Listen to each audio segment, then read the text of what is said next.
Good morning, नमस्कार। चलिए, कल की क्लास हमने यही एंड की थी, यहीं से स्टार्ट कर रहा हूँ, है ना, नंबर सिस्टम। ठीक है, चल रेशनल इरेशनल के बारे में कल मैंने आपको बताया बहुत अच्छे से। अब मैं रेशनल के अंदर रेशनल की जो ब्रांचेस है, रेशनल में नेचुरल, होल नंबर, इंटीजर, फिर इंटीजर के इवन ऑड और नेचुरल नंबर के प्राइम, को प्राइम, परफेक्ट नंबर, इन पे आता हूँ, है ना। तो ऊपर से रेशनल इरेशनल, इसके ऊपर वाला एरिया में रफ कर देता हूँ। ठीक है, चल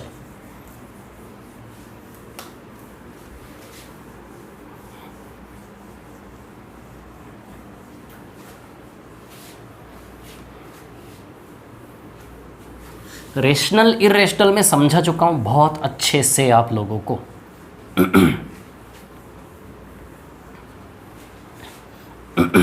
अभी नंबर सिस्टम की शीट का यूज़ नहीं है, ठीक है ना।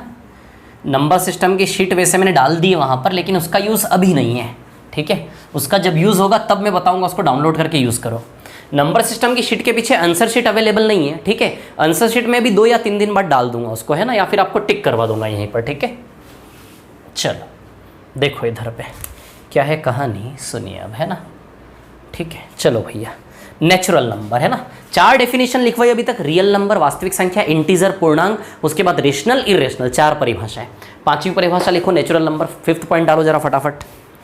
नेचुरल नंबर 5वीं परिभाषा लिखो जरा फटाफट। प्राकृत संख्या लिखिए, जो संख्या गिनने में प्रयोग होती है, the numbers which are used in counting, जो संख्याएं गिनने में, काउंटिंग करने में, जो संख्याएं गिनने में प्रयोग होती है वे सारी प्राकृत संख्याएं कहलाती है। जो संख्याएं गिनने में प्रयोग होती है वे सारी प्राकृत संख्याएं कहलाती है। The numbers which are used in counting, the numbers which are used in counting are called natural numbers. The numbers which are used in counting are called natural numbers. जो संख्याएं गिनने में प्रयोग में आती है वे सारी प्राकृत संख्याएं कहलाती है। कैपिटल एन से डिनोट करते और ये लिख लेना। अच्छा, गिनने की बात करेंगे। अब प्राकृत संख्या मतलब क्या, नेचुरल नंबर मतलब क्या। नेचुरल नंबर मतलब प्राकृत, यानी कि जो प्रकृति की देन है। जब नंबर नहीं आए थे तब भी गिना तो जाता होगा ना। तो गिनने वाली प्रक्रिया अनंत काल से चली आ रही, जब संख्याओं का आविष्कार भी नहीं होगा तब से शायद गिनते तो होंगे ना, 1 2 3 4 ऐसे करके। तो गिनने वाली संख्या बहुत ऐतिहासिक चीज है ये, तो इसको प्रकृति से जोड़ के बोलते हैं natural. It has been given by natural, प्रकृति की देन है। गिनना तो प्रकृति की देन है भैया, ये कोई इंसान ने आविष्कार नहीं किया। तो नेचुरल नंबर यानी कि प्राकृत, यानी कि प्रकृति की देन है। 1 2 3 4 5 6 गिनना, तो इसलिए इन संख्याओं को प्राकृत संख्या बोला जाता है, गिनने वाली संख्याओं को। क्लियर कि प्रकृति की देन है, बहुत ऐतिहासिक, 1 2 3 4 अप टू इन्फिनिटी। क्लियर, रटना नहीं है, रटना नहीं है। मैंने वो रियल नंबर, वास्तविक संख्या का मीनिंग बताया, फिर बताया क्या आता है उसमें, क्यों आता है। फिर मैंने उसके बाद आपको इंटीजर, पूर्णांक यानी कि पूर्ण, जो दशमलव में नहीं है। एक एक शब्द का शाब्दिक अर्थ के आधार पे चीज को कॉन्सेप्चुअली क्लियर करो, रटो नहीं कि इसमें ऐसा आएगा। रेशनल इरेशनल बताया, परिमेय अपरिमेय, जिसको नहीं जानते वो अपरिमेय, शब्द का अर्थ, जिसको जानते हो परिमेय। क्लियर, फिर नेचुरल यानी कि प्राकृत, प्रकृति से जोड़ के बता रहा हूं तो याद रहेगा आपको, 1 2 3 4 अप टू इन्फिनिटी, है ना। क्लियर, ये नेचुरल नंबर है, ठीक है। अब ये डेफिनेशन नेचुरल नंबर की थी। अब अप टू अनंत, है ना। होल नंबर में क्या आ जाएगा, नेचुरल नंबर में जब 0 मिला लो,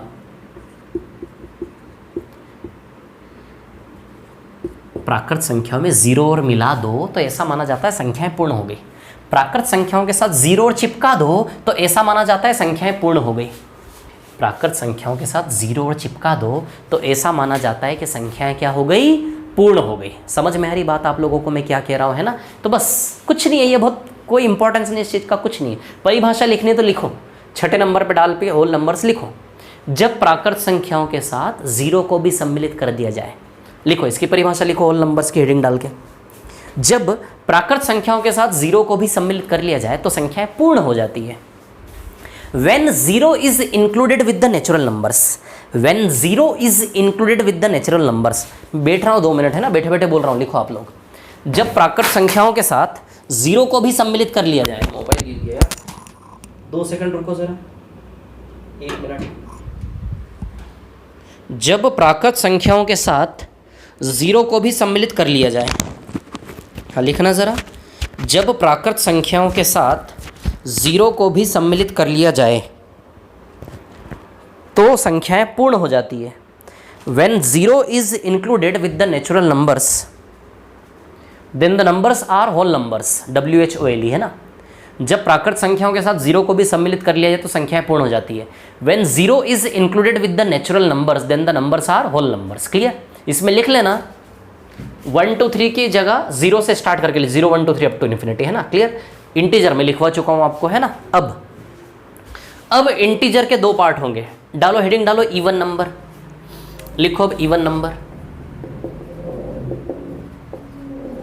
लिखिए इवन नंबर यानी कि सम संख्या। इवन नंबर यानी कि सम संख्या। लिखो डेफिनेशन इवन नंबर की, अगली परिभाषा है ये। लिखिए इवन नंबर की डेफिनेशन। जिन संख्याओं में 2 से भाग देने पर यदि कोई पूर्णांक प्राप्त हो, जिन संख्याओं में 2 से भाग देने पर यदि कोई पूर्णांक प्राप्त हो, इवन नंबर सम संख्या की परिभाषा लिखो। जिन संख्याओं में 2 से भाग देने पर यदि कोई पूर्णांक प्राप्त हो, when a number is divided by 2, when a number is divided by 2 and if we get an integer, when a number is divided by 2 and if we get an integer, किसी संख्या में 2 से भाग देने पर यदि कोई पूर्णांक प्राप्त हो तो वह सम संख्या कहलाती है। When a number is divided by 2 and if we get an integer, then the number is called an even number. When a number is divided by 2 and if we get an integer, then the number is called an even number. कि इस संख्या में 2 से भाग देने पर यदि कोई पूर्णांक प्राप्त हो तो उसे सम संख्या कहते हैं। फुल स्टॉप, पूर्ण विराम। अब सुनना, अब ध्यान देना, यहाँ इंपॉर्टेंस है चीज़ों का, है ना? ध्यान देना चीज़ों का इंपॉर्टेंस। अभी बहुत सारी चीज़ें बताऊंगा मैं लाइन से, तब देखो आप लोग। इवन नंबर की सीरीज जो होती है ना, वो होती है minus infinity, -6, -4, -2, 0, 2, 4, 6 up two plus का इन्फिनिटी। ये होते हैं इवन नंबर। सबसे छोटा इवन नंबर 2 है। ये गलत पढ़ा है आपने, गलत है, ये बचपन की परिभाषा है, ये गलत मान्यता है। अब सुनो मेरी बात। सम संख्या की परिभाषा ये है, सम संख्याओं की श्रेणी 0 से लेकर 2, 4, 6 अप टू इन्फिनिटी, 0 से लेकर -2, -4, -6 अप टू माइनस का इन्फिनिटी। क्लियर? अब सुनना मेरी बात। इवन नंबर की परिभाषा क्या लिखो? यदि किसी नंबर को चेक करना है वो सम संख्या है कि नहीं, 2 से भागित हो, जो संख्या 2 से भागित हो वो इवन नंबर होगा। ये बचपना छोड़ दो ये बचपना सुना मेरी बात, मैं क्या बता रहा हूँ। परिभाषा क्या लिखी मैंने? जिन संख्याओं में 2 से भाग देने पर यदि कोई पूर्णांक प्राप्त हो, जिन संख्याओं में 2 से भाग देने पर यदि, ये लिखवाया मैंने, जिन संख्याओं में 2 से भाग देने पर क्या मिलना चाहिए? पूर्णांक। कोई भी संख्या, यदि किसी संख्या को आपको चेक करना है, कोई भी नंबर है, किसी नंबर को चेक करना है इवन है कि नहीं है, तो क्या टेस्टिंग करनी है? जैसे केमिस्ट्री में आपने पढ़ा होगा ना, 11वीं 12वीं में, जिसका साइंस रहा होगा केमिस्ट्री में, रसायन में, उसमें वो करते थे ना, क्या करते थे यार, वो डाइल्यूट सॉल्यूशन में चेक करते थे ना, वो टेस्ट लगाते थे। कौन सा टेस्ट बोलते थे उसको? ये टेस्ट लगाना, वो टेस्ट, जिससे चेक करते थे ये कैसा है क्या नहीं। अरे यार सब भुला दिया गणित पढ़ के। इधर देखो, किसी भी संख्या को चेक करना इवन नंबर है कि नहीं है, उस संख्या में आप किससे भाग देंगे? 2 से। परिभाषा क्या कहती है? किसी भी संख्या को चेक करना सम संख्या है कि नहीं है, 2 से भाग देने पर पूर्णांक मिलना चाहिए। तो किस संख्या को चेक करना इवन है कि नहीं, उस संख्या में किससे भाग दोगे? 2 से। संख्या में 2 से भाग देने पर जो मिले वो क्या मिलना चाहिए? पूर्णांक, इंटीजर। ये टेस्टिंग है इवन नंबर होने की, इंटीजर। ये इंटीजर है ना। संख्या में 2 से भाग देने पर यदि पूर्णांक मिल जाए, इट मीन्स वो नंबर इवन नंबर था। किसी भी संख्या को चेक करना है इवन है कि नहीं, संख्या में 2 से भाग देने पर क्या आना चाहिए? पूर्णांक। पूर्णांक किसे कहते हैं? इसे। ऐसे नंबर आने चाहिए, तो -1, -2, -3, 0, 1, 2 डेसिमल में नहीं आना चाहिए, बटे में नहीं आना चाहिए। समझ आई बात? क्लियर? चलो, किसको चेक करना है? 6 को चेक करें। 6 को, ये 6 संख्या 6 में 2 से भाग दो, कितना आएगा? 3। क्या 3 पूर्णांक है? Yes, it means 6 even number था, 2 से भाग देने पर पूर्णांक है। चलो, 6 की हो गई टेस्टिंग। 10 की टेस्टिंग करें? 10 की। चलो 10 को देखते हैं। संख्या 10, 10 में 2 से भाग दोगे 5, 5 पूर्णांक है। यस, यानी कि 10 भी इवन नंबर था। पूर्णांक बन रहा है मतलब इवन नंबर था, पूर्णांक है ना। जैसे आपको चेक करना -4, -4 में 2 से भाग दोगे -2 परिणाम आएगा कि नहीं आएगा? बताओ। -2 परिणाम आ रहा है, इट मीन्स -2 पूर्णांक है कि नहीं है? यस, -2 पूर्णांक में आता है ना, -2 पूर्णांक में। इट मीन्स -4 भी इवन नंबर में आएगा कि नहीं आएगा? बताओ, है ना। 0 को चेक करना है। चलो 0 को चेक करते हैं। 0 में 2 से भाग दो, 0 में 2 से भाग दोगे 0 ही आता है। 0 में 2 से भाग दोगे तो क्या आएगा? 0। 0 में 2 से भाग दोगे तो क्या आएगा? 0। समझ आई बात? 0 पूर्णांक होता है क्या? 0 बटा 2 0 ही होगा। 0 पूर्णांक होता है क्या? हाँ, 0 पूर्णांक होता है, यानी कि 0 भी इवन नंबर है। सवाल होता है मन में कि 0 इवन है क्या? 0 सम है कि विषम है? विषम भी आएगा। तो 0 सम होता है, विषम नहीं होता। 0 क्या होता है? सम संख्या। देखो टेस्टिंग में पास हुआ कि नहीं हुआ? 0 क्या है? सम संख्या है। समझ आई बात? अब बचपन की हमारी मान्यताएं जो हैं, हम प्रथम सम संख्या, जब भी बात हो ना प्रथम सम संख्या, फर्स्ट 5 इवन नंबर, प्रथम 5 सम संख्याएं, तो प्रथम 5 हम कहां से गिनते? यहां से। हम कहां से गिनते? प्रथम 5 सम संख्या यहां से। लेकिन मैं एक चीज बता दूं आपको, ये गलत है।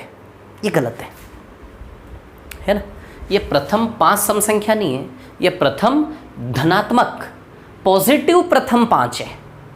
ये पॉजिटिव इवन नंबर है, नेगेटिव इवन नंबर है। 0 पॉजिटिव नेगेटिव किसी में भी नहीं आएगा, वो न्यूट्रल है। 0 इज एन इवन नंबर। समझ आई बात है ना? ये धनात्मक सम संख्या है, -2 से पीछे ऋणात्मक है। समझ आई बात? और 0 जो है वो न्यूट्रल है। क्लियर? 0 पे नहीं जाना आप लोगों को। समझ आ रही बात? क्लियर? तो 2 4 6 अप टू इन्फिनिटी ये धनात्मक है, -2 -4 माइनस का इन्फिनिटी है ऋणात्मक है। समझ आई बात? क्लियर है ना? तो 2 4 6 से 10। अब एक और चीज़, हाँ, सबसे बड़ी समस्या मैं जो बता रहा था वो ये है कि जब भी प्रथम 5 सम संख्या बोला जाता है तो हम हमेशा 2 से लेते हैं। एक्चुअली ये प्रैक्टिकली शब्द टू शब्द बात करें गलत है, लेकिन क्या है ना, सवाल बनाने वाला जब सवाल में लिखता है प्रथम 5 सम संख्या, मैं सवाल बनाने वाला जब सवाल में लिखता हूँ प्रथम 5 सम संख्या, तो प्रथम 5 सम संख्या से मेरा इंटेंशन सवाल बनाते हुए 2 4 6 8 10 ही था। इसलिए हमें भी फिर सोचना पड़ता है कि सवाल बनाने वाले ने शब्दों के जरिए क्या सोचा। गलत, एक्चुअली वो गलत है, उसने गलत सोचा, लेकिन उसने जो सोचा उसके अनुसार ऑप्शन मिलेंगे तो हमें तो उत्तर उसी के अनुसार देना है। समझ आ रही बात? क्लियर? तो सवाल बनाने वाले ने क्या सोचा शब्दों के जरिए, कई बार वो भी पकड़ना पड़ता है। तो जब भी हमें लिखा होता है प्रथम 5 सम संख्या, तो हम प्रथम 5 सम संख्या क्या मानते हैं? 2 4 6 8 10, है ना? प्रथम 2 सम संख्या तो क्या मानते हैं? 2 और 4। लेकिन एक बात ध्यान रखना, सबसे छोटी सम संख्या 2 भी नहीं होती, 0 भी नहीं होती। सबसे छोटी सम संख्या सबसे पीछे माइनस अनंत होगी, सबसे बड़ी सम संख्या प्लस अनंत होगी, और माइनस इन्फिनिटी प्लस इन्फिनिटी होता नहीं है। इसलिए सबसे छोटी सम संख्या सबसे बड़ी सम संख्या का जिक्र कभी नहीं होगा, कभी भी नहीं पूछा जाएगा। सबसे छोटी सम संख्या क्या है, सबसे बड़ी सम संख्या क्या है, कभी भी नहीं पूछा जाएगा। लेकिन हाँ, सबसे छोटा सम संख्या नहीं होता, सबसे बड़ा सम संख्या भी नहीं होता। समझ आई बात? लेकिन सवाल एक दायरे में बन सकता है कि भैया दी गई संख्याओं में से सबसे छोटी सम संख्या क्या है? दी गई, जो दी उनमें से बताओ, इसमें से मत बताओ ओवरऑल कि सब छोटा सबसे बड़ा। ऐसा पूछ नहीं रहा, वो क्या पूछ रहा है? दायरे में, कि जो दी गई दिए गए विकल्पों में सबसे छोटी सम संख्या क्या है। एक में दिया आपको -10, एक में 0, एक में 2, एक में 4। बताओ सबसे छोटी सम संख्या क्या है? -10 आएगा कि नहीं आएगा? -10 सबसे छोटा सम संख्या हुआ कि नहीं हुआ? बोलो सर। ये काम की चीज़ें आपकी, ये सवाल आएंगे ऐसे। बताओ -10 सबसे छोटी सम संख्या है कि नहीं? क्लियर? क्या 0 है? नहीं। यदि +10 होता तो फिर 0 हो जाता, सबसे छोटा सम संख्या होता कि नहीं होता? एक दायरे में सवाल आ सकता है, लेकिन इंडिपेंडेंट सबसे बड़ा इवन नंबर सबसे छोटा नहीं आएगा, ना सवाल होगा ऐसा, ना आपको नेट पे मिलेगा। समझ आई बात? चलो, तो इवन नंबर क्लियर आपको क्या होते हैं, है ना? अब ऑड पे आता हूँ, विषम पे। ऑड नंबर की डेफिनेशन लिखो जरा। ऑड नंबर, हाँ, प्राकृत संख्याओं में। हाँ भैया, रुको, सबसे छोटा सबसे बड़ा हर एक प्रकार में जिक्र कर लेते हैं, सबसे छोटा सबसे बड़ा का हर एक वैरायटी में। नेचुरल नंबर में सबसे छोटा 1 होता है, बिल्कुल सही है। स्मॉलेस्ट नेचुरल नंबर, सबसे छोटी प्राकृत संख्या 1 लिख लेना। सबसे बड़ी नहीं होती, अनंत, सबसे बड़ी कोई नहीं पूछेगा। सबसे छोटी प्राकृत संख्या क्या होती? 1। समझ में आया? सबसे छोटी पूर्ण संख्या क्या होती? 0। पूर्ण संख्या कहाँ शुरू होती है? 0 पे। सबसे छोटा पूर्ण संख्या क्या होता है? 0। सबसे बड़ा नहीं होता, अनंत। क्लियर? लिख लेना।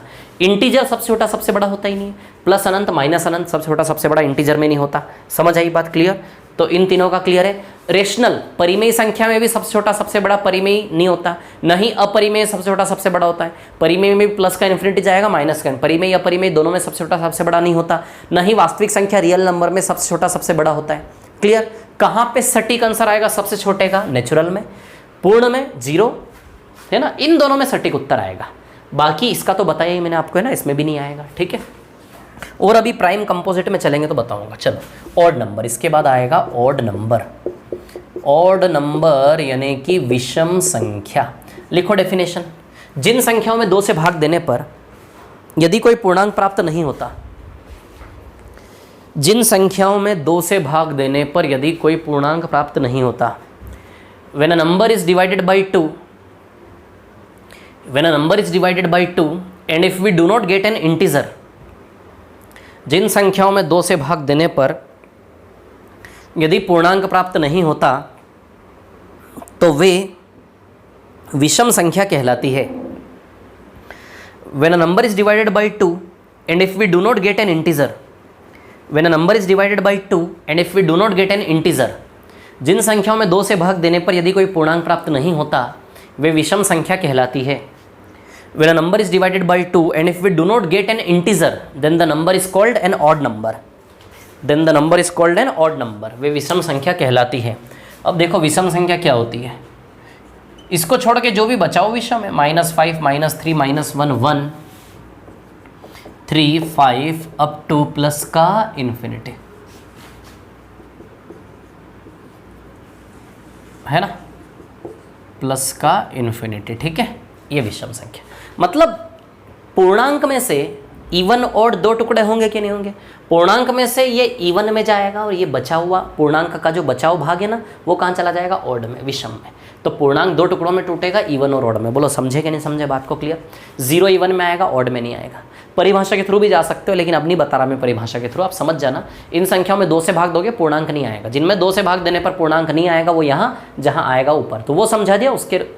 उसके सापेक्ष में, उसके रिस्पेक्ट में आप इसको समझ लो, क्लियर, समझ आई बात। तो इसके 2 टुकड़े होंगे इवन, बाकी जो बचा वो ऑड में आ जाएगा, क्लियर। नेगेटिव पॉजिटिव सब, इसका भी सबसे बड़ा सबसे छोटा नहीं होता। लेकिन जब भी प्रथम 3 या 4 विषम संख्या की बात करते हैं, प्रथम फर्स्ट 3 ऑड नंबर्स, तो उसमें सामान्यतः जनरली हम 1, 3, 5 लेते हैं। समझ आई बात, लेते नहीं है, सवाल वाले ने सोच के बनाया होता है इसलिए लेना होता है, वैसे वैसा सवाल बनना नहीं चाहिए, गलत, that is wrong, absolutely wrong, है ना। प्रथम 5 विषम संख्या नहीं, क्योंकि विषम संख्या की स्टार्टिंग तो 1 से नहीं होती ना, और भी छोटा है उससे, -1 उससे भी छोटा, -3 उससे भी छोटा है, समझ आ रही बात।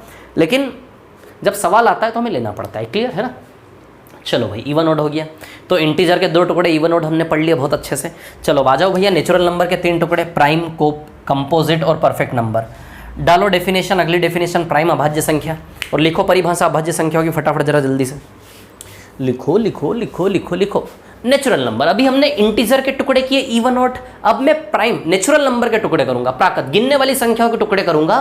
प्राइम, अभाज्य, भाज्य और perfect number. Prime number, definition डालो, प्राइम नंबर अभाज्य संख्या, लिखो परिभाषा।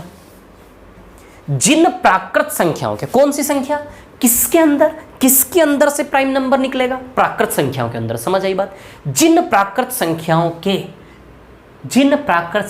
के ठीक 2 गुणनखंड हो, the natural numbers having exactly 2 factors, the natural numbers having exactly 2 factors, जिन प्राकृत संख्याओं के ठीक 2 गुणनखंड हो, the natural numbers having exactly 2 factors, जिन प्राकृत संख्याओं के ठीक 2 गुणनखंड हो, the natural numbers having exactly 2 factors are called prime numbers.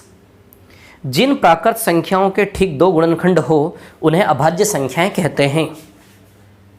The natural numbers having exactly 2 factors are called prime numbers. The natural numbers having exactly 2 factors are called prime numbers. जिन प्राकृत संख्याओं के ठीक 2 गुणनखंड हो,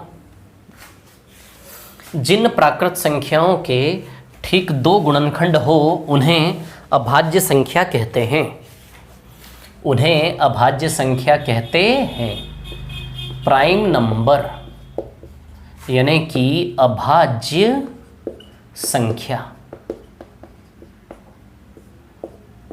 जिन प्राकृत संख्याओं के ठीक 2 गुणनखंड होते हैं उन्हें अभाज्य संख्या कहते हैं ना। अब सुनो मेरी बात, अभाज्य संख्या किसके अंदर से निकलेगी, प्राकृत में से, नेचुरल में से, है ना। तो पहले नेचुरल नंबर लिख लेता हूं मैं, 1 2 3 4, 1 2 3 4 5 6 7 8 अप टू इन्फिनिटी, है ना। बोलो समझे कि नहीं समझे, क्लियर है, इतनी सी बात है ना, ठीक है। अब देखिए यहां पर क्या है कहानी, सुनिए, है ना। अभाज्य संख्या किस में से निकलेगी, प्राकृत संख्याओं में से। बोलो समझे कि नहीं समझे, विजिबल है, सभी को दिख रहा है, everybody is comfortable, yes, okay. चलो इधर देखो, है ना। तो प्राइम नंबर किस में से निकलेंगे? नेचुरल में से निकलेंगे। समझ आई बात? प्राकृत संख्याओं के अंदर से शाखा निकलेगी प्राइम नंबर की। अब चेक करते हैं एक एक करके, है ना। वैसे प्राइम नंबर आप जानते हो क्या होते हैं? जो स्वयं से भागित, सुना है आपने, 11, 13, है ना, जानते हो आप। जो खुद से भागित, बचपन वाली अधूरी परिभाषा, जो खुद से भागित है ना, खुद से भागित, है ना, जो खुद से भागित। और सबसे छोटा प्राइम नंबर 2 होता है, आप ये बोलते हो। तो खुद से भागित में तो फिर 1 भी प्राइम नंबर होना चाहिए, क्योंकि 1 केवल 1 से ही भागित है। यदि आप ऐसी परिभाषा बोलते जो खुद से भागित है वो प्राइम, तो फिर तो 1 भी प्राइम में आएगा, क्योंकि 1 भी 1 से भागित है केवल।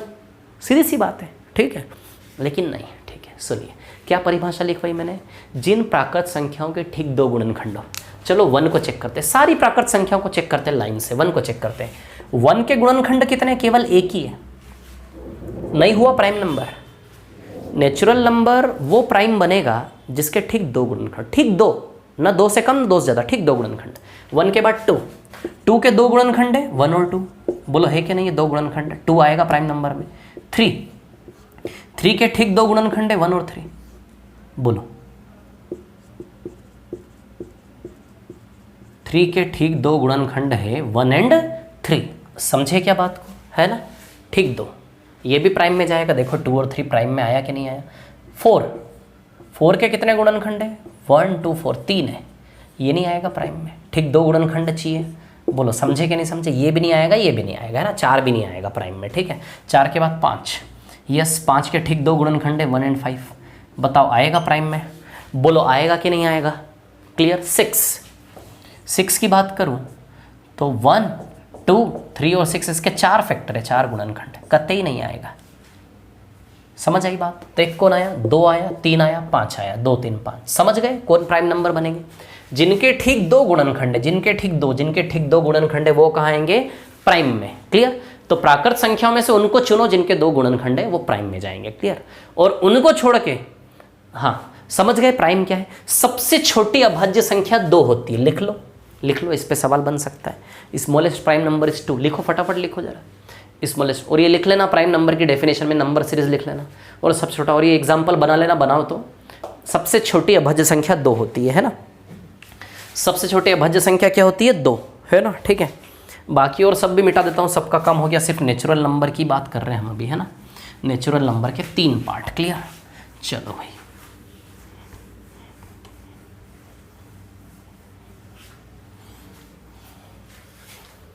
है ना। नेचुरल नंबर के 3 पार्ट, ये पहला, दूसरा, तीसरा। पहला पढ़ा, अभी दूसरे पे आएंगे, फिर तीसरे पे आएंगे, है ना। हाँ, तो समझ में आपको अभाज्य संख्या क्या होती है? अभाज्य संख्या का एक बेसिक सा फॉर्मूला होता है 6k + -1, प्लस माइनस या माइनस प्लस, जैसे लिखना है वैसे लिख लो, -+1। ये अभाज्य संख्या बनाने का सूत्र होता है एक प्रकार से। बहुत सक्सेसफुल नहीं है, लेकिन फिर भी थोड़ा थोड़ा प्रयोग इसका होता है। 6k -+1, इसका थोड़ा थोड़ा यूज इसका होता है। कैसे? k का वैल्यू 1 2 3 4 डालते जाओ आप। k का वैल्यू क्या डालोगे? 1 2 3 4 5 dash dash dash up to infinity. Clear है ना?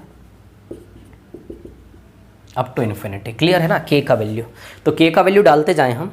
सबसे पहले k का वैल्यू 1 रखेंगे, सक्सेसफुल नहीं है लेकिन फिर भी इसका यूज़ होता है। फिर k का वैल्यू हम 2 रखेंगे, है ना। फिर k का वैल्यू हम 3 रखेंगे। चलो k का वैल्यू जब हम 1 रखेंगे, k का वैल्यू 1 रखने पर एक बार माइनस लेंगे, एक बार प्लस लेंगे। k का वैल्यू 1 रख के यदि माइनस लेंगे तो 6 - 1 5 आएगा, और k का वैल्यू 1 रख के प्लस लेंगे तो 6 + 1 7 आएगा। ये 2 प्राइम नंबर बनेंगे k का वैल्यू 1 लेने से। k का वैल्यू 1 रख के एक बार माइनस साइन, एक बार प्लस साइन। माइनस साइन लोगे 6 - 1 5 और प्लस साइन लोगे 6 + 1 7। क्लियर। अब k का वैल्यू 2 रखोगे, k का वैल्यू 2 रखोगे तो 6 दूनी 12 - 1 13। 2 रखोगे तो माइनस रखने पर 13 आएगा, और सॉरी माइनस रखने पर 11 आएगा, और 6 दूनी 12 + 1 13 आएगा। बताओ 11 और 13 बनेंगे कि नहीं बनेंगे? k का वैल्यू 2 रखने से बताइए 11 और 13 बनेंगे कि नहीं बनेंगे? अब k का वैल्यू 3 है ना, k का वैल्यू क्या रखोगे आप? 3। क्लियर है इतनी बात? तो k का वैल्यू 3 जब आप रखोगे तो 3 6 18, 18 - 1 17, 18 + 1 19, 17 19। देखो बने क्या नहीं बने? 5 7 11 13 17 19, 5 7 1 2 3 रखने पर 5 7 11 13 17 19, 5, 7, 11, 13, 17, 19 बन रहे कि नहीं बन रहे? ये स्टार्टिंग के 2 नंबर नहीं आते हैं। मैंने बोला ना उतना सक्सेसफुल नहीं है, लेकिन फिर भी अभाज्य संख्या बनाने में काम जरूर आएगा, है ना। ये 2 और 3 नहीं आते इसमें पिक्चर 1 रखने पर 5 और 5, 7, 11, 13 से स्टार्ट होती है 17, 19। अब k बराबर 4 रखता हूँ। यदि मैं k बराबर 4 रखूँ इसमें, तो 24 माइनस 1 23 आएगा और 24 प्लस 1 25 आएगा। ये 2 नंबर आएंगे k बराबर 4 रखने पर। लेकिन आप जानते हो 25 अभाज्य संख्या नहीं होती। ये ड्रॉबैक है इस फॉर्मूले का। वैसे फॉर्मूला सारी संख्याएं कवर करेगा, लेकिन बीच में कुछ कुछ ऐसी संख्या भी दे देगा जो अभाज्य नहीं है। समझ आई बात? बाकी इसकी क्या कमियां इस फॉर्मूले की कि स्टार्टिंग का 2 और 3 इसके रास्ते में नहीं आएगा। समझ आई बात आप लोगों को मैं क्या कह रहा हूँ? स्टार्टिंग का 2 और 3 नहीं आएगा बाकी, लेकिन ये सारे प्राइम नंबर आपको देगा। 5 के बाद के सारी अभाज्य संख्याएं कवर करेगा लाइन से। 5 के बाद की सारी अभाज्य संख्या लाइन से कवर करेगा, लेकिन बीच में कुछ कुछ नंबर ऐसे भी दे देगा जो प्राइम नहीं है। समझ आई बात? तो उतना सक्सेसफुल नहीं है फॉर्मूला अभाज्य संख्या निकालने का। मैंने आपको पिक्चर दिखा दी, इनकेस यदि आप कहीं देखो तो समझना बात को, है ना। चलो अगला हेडिंग डालो भैया, कंपोजिट नंबर भाज्य संख्या। हेडिंग डालो, फटाफट लिखो परिभाषा, जल्दी लिखो। ये भी प्राकृत संख्या की एक शाखा, एक ब्रांच है। लिखिए, जिन प्राकृत संख्याओं के 2 से अधिक गुणनखंड हो, जिन प्राकृत संख्याओं के 2 से अधिक गुणनखंड हो, जिन प्राकृत संख्याओं के 2 से अधिक गुणनखंड हो, जिन प्राकृत संख्याओं के, इसको मिटा रहा हूं मैं, रोक के कॉपी कर लेना। जिन प्राकृत संख्याओं के 2 से अधिक गुणनखंड हो, the natural number having exactly more than 2 factors. जिन प्राकृत संख्याओं के 2 से अधिक गुणनखंड हो, the natural numbers having exactly more than 2 factors. जिन प्राकृत संख्याओं के 2 से अधिक गुणनखंड हो, the natural numbers having exactly more than 2 factors. जिन प्राकृत संख्याओं के 2 से अधिक गुणनखंड हो, the natural numbers having exactly more than 2 factors. जिन प्राकृत संख्याओं के 2 से अधिक गुणनखंड हो, the natural numbers having exactly more than 2 factors are called composite number. जिन प्राकृत संख्याओं के 2 से अधिक गुणनखंड हो, वे भाज्य संख्याएं कहलाती हैं। जिन प्राकृत संख्याओं के 2 से अधिक गुणनखंड हो, वे भाज्य संख्याएं कहलाती है। The natural numbers having exactly more than 2 factors, having exactly more than 2 factors are called composite number. मतलब इन प्राकृत संख्याओं की ही ब्रांच है ये भी। मतलब जिनके 2 से अधिक गुणनखंड हो, 2 से अधिक, कौन कहलाएगा कंपोजिट नंबर? कंपोजिट नंबर कौन होगा? कंपोजिट यानी कि भाज्य।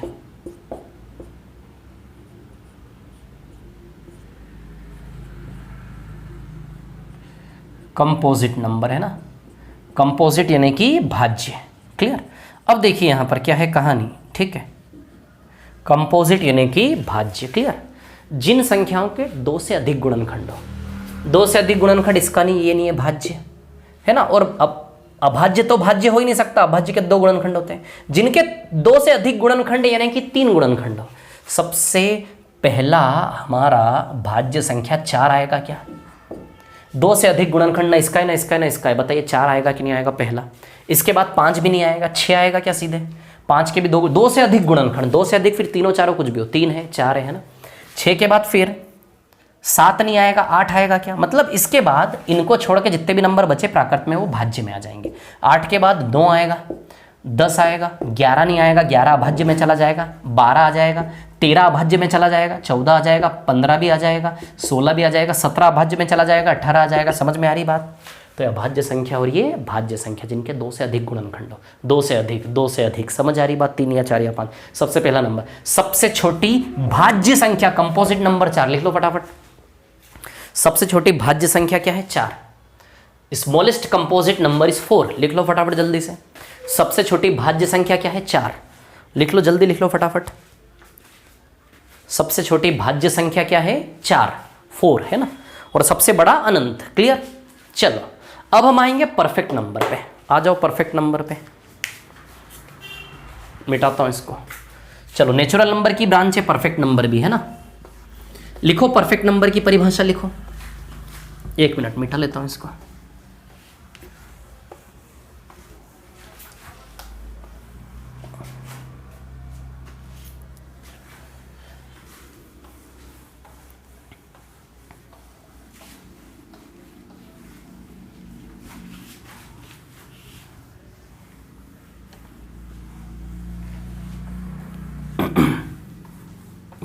आ जाते हैं।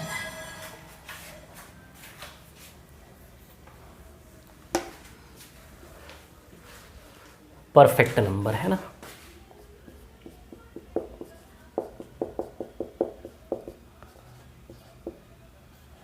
इसका हिंदी निश्चित संख्या ऐसा कुछ लिख सकते हो आप। इसकी परिभाषा लिखो पहले परफेक्ट नंबर की, लिखो परिभाषा। जिन संख्याओं के गुणनखंडों का योग, जिन संख्याओं के गुणनखंडों का योग, जिन संख्याओं के गुणनखंडों का योग संख्या का दुगना हो, जिन संख्याओं के गुणनखंडों का योग संख्या का दुगना हो, जिन संख्याओं के गुणनखंडों का योग संख्या का दुगना हो, जिन संख्याओं के गुणनखंडों का योग संख्या का दुगना हो, उन्हें परफेक्ट नंबर कहते हैं। हिंदी में लिख लो, परफेक्ट, हिंदी में लिख लो, कोई दिक्कत नहीं। इसका हिंदी नाम है नहीं, वैसे देखने में नहीं आया अभी तक। उन्हें परफेक्ट नंबर कहते हैं जिन संख्याओं के गुणनखंडों का योग संख्या का दुगना हो, उन्हें परफेक्ट नंबर कहते हैं। सम ऑफ, इंग्लिश वाले, sum of all factors of a number is double the number itself. Sum of all factors of a number is double the number itself. Sum of all factors of a number is double the number itself. Sum of all factors of a number is double the number itself. Sum of all factors of a number is double the number itself. Sum of all factors of a number is double the number itself. That number is called perfect number. That number is called perfect number. That number is called perfect number. अच्छा sorry, इसमें मैंने क्या लिखवाया, जिन संख्याओं के, जिन संख्याओं के नहीं, जिन प्राकृत संख्याओं के, संख्याओं के आगे प्राकृत लगा लो क्योंकि नेचुरल नंबर की ब्रांच है ना प्राकृत संख्या की। जिन प्राकृत संख्याओं के, जिन प्राकृत संख्याओं के, जिन प्राकृत संख्याओं के, जिन प्राकृत संख्या लिख लो है ना, sum of all factors of a natural number, number नहीं नेचुरल नंबर लिख लो, sum of all factors of a natural number is double the number itself. Natural number लिख लो है ना, ठीक है। अब सुनो, ये भी छटनी तो हम प्राकृत संख्याओं में से ही करेंगे। 1 2 3 4 5 6 7 8 डैश डैश डैश। चलो क्या करना है, फैक्टर्स का सम है ना, पहले नंबर लेंगे, कोई भी नंबर लेंगे है ना, फिर नंबर के फैक्टर्स लेंगे, फैक्टर्स यानी कि गुणनखंड, और फिर फैक्टर्स का सम करेंगे, गुणनखंड का योग। ये योग लिखा है हिंदी में है ना, फैक्टर्स सम, फैक्टर्स का क्या करेंगे, सम करेंगे, ठीक है। चलो भैया, सबसे पहला नंबर चेक करते हैं 1। 1 का फैक्टर तो 1 ही होता है, गुणनखंडों का योग करना है, तो 1 का गुणनखंड सबसे पहले नंबर लेना है। नंबर लेंगे 1 2 3 4 सब नंबर लेंगे, सब एक एक करके, फिर उसके गुणनखंड करेंगे। 1 का फैक्टर तो 1 ही होता है, तो गुणनखंडों का योग इस 1 अकेले गुणनखंडों का योग तो 1 का 1 ही हो जाएगा। सवाल की डेफिनेशन की डिमांड है कि इसकी तुलना में डबल आना चाहिए। क्या आना चाहिए, डबल। कोई भी नंबर है उसके फैक्टर्स का जो सम है, उसके फैक्टर्स का जो योग करोगे ना, वो योग नंबर से दुगना होना चाहिए। नहीं है ना दुगना, इट मीन्स ये परफेक्ट नंबर नहीं है। 2 के फैक्टर क्या होते हैं, 1 और 2, इन दोनों को ऐड करोगे 3 आएगा। क्या इसका डबल हो रहा है ये, 2 का डबल तो 4 होता, नहीं हो रहा है, ये भी नहीं है। 3 पे आते हैं, 3 के फैक्टर 1 और 3, 1 और 3 जोड़ोगे 4 आएगा। क्या 3 का डबल है क्या, ये नहीं, 3 का डबल 6 होना था, ये भी नहीं, ये भी फेल। 4 के फैक्टर होते हैं 1 2 4, जोड़ो इन तीनों को 7 आएगा। 4 का डबल तो 8 होता है, ये भी नहीं हो रहा, ये भी फेल। 5 के फैक्टर 1 और 5 है, 1 और 5 6 होता है, 5 का डबल 10 होता है, ये भी नहीं हो रहा। 6 पे आते हैं, 6 के फैक्टर क्या होते हैं, 1 2 3 और 6, हो रहा है 12, हो रहा है, देखो 6 का डबल 12, जोड़ो इन चारों को 1 2 3 6, सारे फैक्टर का सम 12 हो रहा है, यानी कि सबसे पहला परफेक्ट नंबर 6 आएगा। सो स्मॉलेस्ट परफेक्ट नंबर इज 6। सबसे छोटा परफेक्ट नंबर क्या होता है, 6, लिख लेना। सबसे छोटा परफेक्ट नंबर क्या होता है, 6। 6 के बाद आप चेक करोगे 7 8 9 10 11 12, 6 के बाद अगला नंबर सीधे 28 आएगा। 6 के बाद अगला नंबर सीधे 28 आएगा। शांति रखो, बता रहा हूँ, पहले चेक कर लेता हूँ 28 कैसे हुआ है ना। तो 28 कहाँ लिख दूँ, यहीं लिख दूँ 28 है ना। 28 का फैक्टर क्या है भैया, 1 2 4 7 14 और 28, इसको जोड़ो 56 आएगा, 56। देखो 28 का दुगना हो रहा है, इट मीन्स अगला परफेक्ट नंबर 6 के बाद कौन है, 28। 28 के बाद 496 आएगा, उसके बाद 4 अंक की संख्या आएगी, ये है परफेक्ट नंबर 28। जोड़ो इसको, 7 7 14 14 28 और 56 आ रहा है। 28 6 के बाद सीधे दूसरा 28, तीसरा 496। क्लियर। अब सवाल उठता है सर ऐसे ढूंढ, सबसे पहली चीज़ बहुत रेयर चीज़ है परफेक्ट नंबर, क्लियर है ना। और सवाल ये उठता है कि सर ऐसे कैसे ढूंढेंगे, तो इसका एक फॉर्मूला होता है बेसिक सा परफेक्ट नंबर का। देखो परफेक्ट नंबर का फॉर्मूला बता देता हूँ मैं आपको। परफेक्ट नंबर का फॉर्मूला होता है 2 की पावर p-1 और 2 की पावर p-1, ऐसा ये फॉर्मूला होता है परफेक्ट नंबर का। और यहाँ p जो है ना वो प्राइम नंबर है। p क्या है, प्राइम नंबर है। कैसे prime number, 2 3 5 7 11 13 dash dash dash, क्या है प्राइम। प्राइम यानी कि अभाज्य है ना, अभाज्य प्राइम नंबर है, p यानी कि अभाज्य। क्लियर। अब सुनिए, p का वैल्यू रखते चलोगे परफेक्ट नंबर आते चलेंगे। सबसे पहले p का वैल्यू क्या रखेंगे हम, 2। फिर p का वैल्यू क्या रखेंगे, अगला 3। फिर अगला p का वैल्यू क्या रखेंगे, 5। p यानी कि प्राइम, तो p की जगह जो वैल्यू रखेंगे वो प्राइम होंगे, 2 3 5 ऐसे करके, है ना। क्लियर। फिर p के बाद जगह क्या रखोगे, 7। क्लियर। चलिए सबसे पहले 2 रखते हैं। रखे p का वैल्यू 2 फॉर्मूले में, तो 2 की पावर 2-1 2 की पावर 2-1 6 आएगा इसका रिजल्ट, देख लो आप। अरे p की जगह प्राइम नंबर रखोगे केवल, p की जगह 1 2 3 4 मत लगा देना, p की जगह 1 2 3 4 नहीं, p की जगह केवल क्या आएगा, प्राइम नंबर। पहला प्राइम नंबर 2 रखा, पहला प्राइम नंबर रखोगे 2, देखो 6 आएगा, 4 - 1 3 हो गया, 2 हो गया, 6 आएगा। फिर p की जगह 3 लगाओ, p की जगह 3 है ना, p की जगह क्या लगाओगे, 3। 2 की पावर 3-1 2 की पावर 3-1। अच्छा है, 8 - 1 7 हो गया, 7 और ये 4, 7 4 = 28 आएगा दूसरा प्राइम परफेक्ट नंबर 28। फिर p की जगह क्या लगाओ, 5, थर्ड परफेक्ट नंबर तीसरी अभाज्य संख्या से आएगा, p की जगह 5। 5 - 1 2 की पावर 5, ये अभाज्य संख्या लगा रहा हूँ, 2 3 4 नहीं आएगा अभाज्य में, सीधे 5 आएगा, है ना। क्लियर। तो इसको सॉल्व करोगे तो 496 आ जाएगा। 31 × 16, 16 एकम 16 6 और 48 49 496। फिर चौथा नंबर लगा लेना। बोलो समझे कि नहीं समझे बात को। इस प्रकार से आपके परफेक्ट नंबर बनेंगे। बोलो समझे कि नहीं समझे, क्लियर है क्या इतनी बात आप लोगों को, है ना। कोई प्रॉब्लम तो नहीं है इसमें किसी को, क्लियर है इतनी सी बात, है ना। ठीक है, परफेक्ट नंबर समझ में आए कि नहीं आए। सबसे छोटा परफेक्ट नंबर लिख लेना 6। Clear. This is very tough task, perfect number थोड़ा सा रेयर केस है। ठीक है, तो ये थी हमारी नंबरों की कहानी। क्लियर, समझ आई बात, ठीक है ना। आज आपको नंबर सिस्टम की एक तो ये क्लास है, क्योंकि क्लास थोड़ी छोटी थी ना आज की, ठीक है, इसलिए नंबर सिस्टम की एक और क्लास मिलेगी आपको, है ना। ये क्लास हमारी 1 बजे चालू हुई थी, लगभग शाम में 4 बजे, आज ही आपको एक और नंबर सिस्टम की क्लास मिली। क्योंकि ये क्लास छोटी थी ना, कम डाटा कवर हुआ, इसलिए नंबर सिस्टम की आज शाम में 4 बजे एक और क्लास है। देखिए अपकमिंग क्लास में आपके शो कर रहा होगा, अपकमिंग क्लास में नंबर सिस्टम की एक और क्लास शो कर रहा होगा, वो शाम 4 बजे। समझ आई बात। तो अगली क्लास नंबर सिस्टम की इसी के बाद शाम 4 बजे होगी। उसमें हम पढ़ेंगे डिविजिबिलिटी रूल, भाग के नियम। बहुत अच्छे से भाग के नियम पढ़ेंगे। ऐसा नहीं बस 2 4 का पढ़ लिया खत्म हो गया, ऐसा नहीं है। बहुत अच्छे से डिविजिबिलिटी रूल हम पढ़ने वाले हैं। समझ आई बात। आज ही शाम में 4 बजे, क्योंकि कम थोड़ा कंटेंट था और फटाफट कवर भी करना है। फटाफट कवर नहीं करना है, मतलब कई लोगों की शिकायत थी कि सर बहुत धीमे चल रहा सिलेबस। तो देखो मैं चाहता हूँ कि आराम से चले, एक एक चीज़ में आराम से पढ़ाओ, शांति से पढ़ाओ, आपके दिमाग के अंदर डालो। ठीक है ना। अब आप उसमें क्या करते हो, बार बार मैसेज लिखते हो सर जल्दी जल्दी जल्दी, वो टेंशन रहता, वो टेंशन न रहे, इसलिए मैंने एडवांस मैथ साथ में चालू कर दिया कि भैया ये लो, चलने दो गाड़ी धीमे धीमे धीमे धीमे। समझ आई बात। ठीक है, उसको भी चलने दो, इसको भी चलने धीमे धीमे। और क्लासेस तो रहेंगी आपके पास 1 साल तक अवेलेबल है, समय रिपीट करके देखते रहो उसको, है ना। चलो ओके, बहुत बहुत धन्यवाद। मिलते हैं शाम में 4 बजे फिर नंबर सिस्टम की एक और क्लास में। Thank you.